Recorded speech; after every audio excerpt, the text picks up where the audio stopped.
एक कटोरी में पंचामृत बनाकर ले जाते हैं, दूध, दही, शहद, घी, शक्कर, ये सब मिलाकर यदि आप लेकर जाते हैं और ले जाकर भगवान शंकर के सामने समर्पित करते हैं, एक बेलपत्री अशोक सुंदरी, अभी तक आपने जो बेलपत्री चढ़ाई है अशोक सुंदरी के ऊपर, डंडी का मुख जहां से पानी बहता है उस ओर रखा जाता है। पर जब हमें ऐसा लग रहा है कि हमारे पितर भूखे हैं या हमारे पूर्वज प्यासे हैं या उनको भाग नहीं मिल रहा, इसलिए मेरा कोई काम नहीं हो रहा, इसलिए शिव राजी नहीं हो रहा है, तो ये बेलपत्री के भाग को बदल दिया जाता है। ये बेलपत्री अशोक सुंदरी की जगह पर जब चढ़ाया जाता है तो ये पत्ती का जो भाग है जहां से पानी बहता है उस ओर रखा जाता है और ये डंडी का भाग शिवलिंग की ओर रखा जाता है। और यहीं पर भगवान शंकर को जो तुम पंचामृत बनाकर लेकर गए हो वो पंचामृत चढ़ाया जाता है और वही पंचामृत थोड़ा सा शिवलिंग पर चढ़ा दिया जाता है। उसके बाद में पितर पूर्वज जल की आस नहीं रखते, न भोजन की आस रखते हैं, क्योंकि शंकर उनको तृप्त कर देते हैं, शिव उनको पूर्ण कर देते हैं। हमारे यहाँ पर शिवलिंग की प्राण प्रतिष्ठा, हम उनसे कहना चाहेंगे कि शिवलिंग की प्राण प्रतिष्ठा नहीं, प्रतिष्ठा स्थापना स्थापित होती है। प्राण प्रतिष्ठा की जरूरत मूर्ति को होती है, प्राण प्रतिष्ठा की जरूरत मूर्ति को होती है, शिव जी की प्राण प्रतिष्ठा नहीं।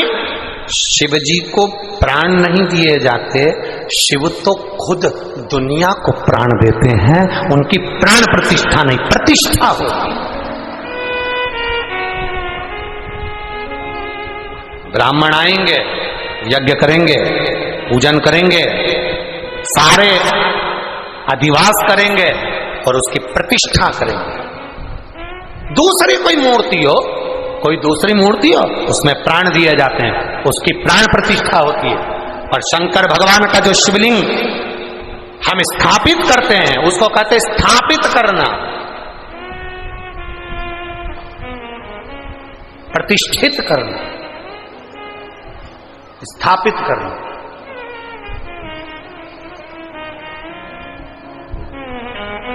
जो दुनिया को प्राण देने वाला हो, जो दुनिया को प्राण प्रदान कर रहा हो, उससे प्राण नहीं दिया जाता, उसकी प्रतिष्ठा होती है। ध्यान दें,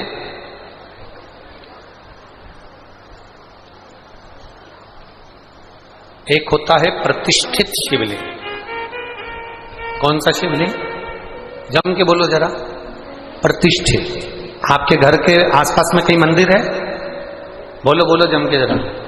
है?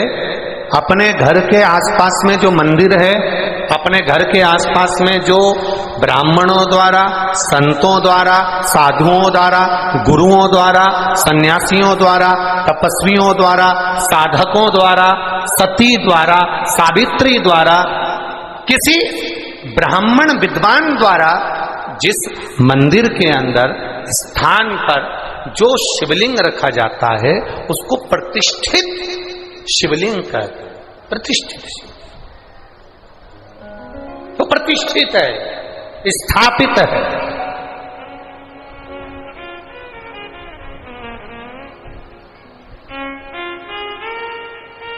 और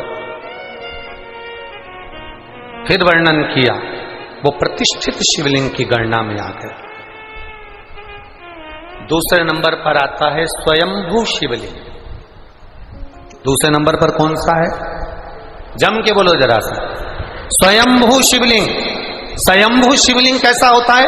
जो स्वयं अपने आप प्रकट हुआ, कोई वृक्ष की तनों में, कोई वन में, कोई स्थान पर, कोई गुफा में, कोई पर्वत पर, कोई नदी के तट पर, कोई स्थान पर प्रतिष्ठित, अर्थात जो अपने आप प्रकट हुआ, वो स्वयंभू शिवलिंग है।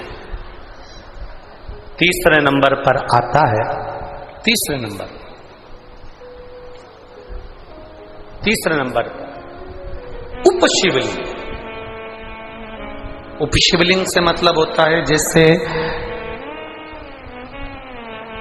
12 ज्योतिर्लिंग होते हैं, ऐसे ज्योतिर्लिंग के स्वरूप में वो स्वयं उसी ज्योतिर्लिंग के नजदीक में विराजमान होता है, उसे उप शिवलिंग का है। हमारे बीच में संत महाराज पधारे, एक बार जोरदार ताली बजाकर स्वागत कर। उसको उप शिवलिंग का, ये तीसरे नंबर का। और चौथे नंबर का शिवलिंग है ज्योतिर्लिंग। तो पहले नंबर का स्थापित शिवलिंग, दूसरे नंबर का बोलते जाओ जम के स्वयं, तीसरे नंबर का उप शिवलिंग और चौथे नंबर का ज्योतिर्लिंग। अब समझिएगा, 1000 बार जल चढ़ाए अपने स्वयं के जो स्थापित शिवलिंग है उस पर जल चढ़ाएंगे तो 1000 बार जल चढ़ाने से जो फल मिलता है वो एक बार स्वयंभू शिवलिंग पर जल चढ़ाने से प्राप्त हो जाता है। जो स्वयंभू शिवलिंग पर 1000 बार जल चढ़ाने से फल मिलता है वो उप शिवलिंग पर एक बार जल चढ़ाने से प्राप्त हो जाता है। जो उप शिवलिंग पर 1000 बार जल चढ़ाने से फल मिलता है वो 12 ज्योतिर्लिंग में से एक ज्योतिर्लिंग पर जल चढ़ाने से प्राप्त हो जाता है। ये शिवलिंग की है, ये शिवलिंग। कई लोग आपको मिलेंगे वो कहेंगे कभी गलती नहीं करना चाहिए, पर हम कहते हैं गलती करो और खूब करो। गलती करो, खूब करो, पर एक बार जो गलती कर दो उसको दूसरी बार कभी मत करो, उसको दूसरी बार कभी मत करो। गलती करो, खूब करो, पर एक बार जो गलती हो जाए उसको दूसरी बार कभी मत करो। उस गलती से अपने आप को सीख दो कि मैंने इस गलती में क्या खोया और क्या पाया। हमने इस गलती में क्या खोया, क्या पाया, ये हमारे भीतर हमें स्मरण में होना चाहिए। गलती का पुतला है मनुष्य। मनुष्य गलती नहीं करेगा तो कोई दूसरा करेगा क्या? परमात्मा गलती करेंगे क्या? गलती तो हम करते हैं, मानव का देह करता है, मनुष्य का शरीर करता है। गलती करता मानव, जो गलती ना करे वो कोई कहते मैं कभी गलती नहीं करता, मैं कभी किसी की गलती नहीं करता, मैं कभी आज तक मैंने जिंदगी में एक गलती नहीं करी, तो समझ लो वो तो भगवान है भाई। उसने गलती नहीं करी तो भगवान है। गलती कौन करता है? मनुष्य करता है, मानव करता है।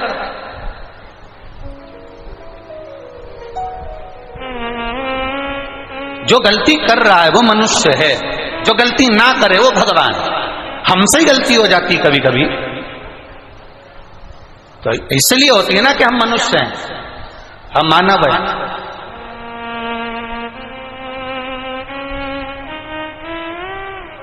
पर कोई कह दे तुमसे आज तक मेरी जिंदगी में मैंने कोई गलती नहीं करी, तो उसके पांव पड़ लेना, जी जी तू तो भगवान है री, तू तो भगवान है, तूने कोई गलती नहीं करी, सारी गलती हमने ही करी। तू तो जगत जननी जगदम्बा कुसमांडा और चंद्रघंटा, तू काहे गलती कर?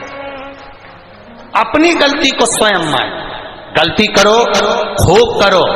दुनिया के लोग कहेंगे गलती मत करो, हम कहें गलती करो, खूब करो, पर एक बार जो गलती कर दो उसको दूसरी बार मत करो, उससे थोड़ा सीख लो। सीखोगे तो आपको अगली बार आप गलती नहीं करोगे और आप अपनी जिंदगी को सार्थक कर लो, आप अपने जीवन को सार्थक कर।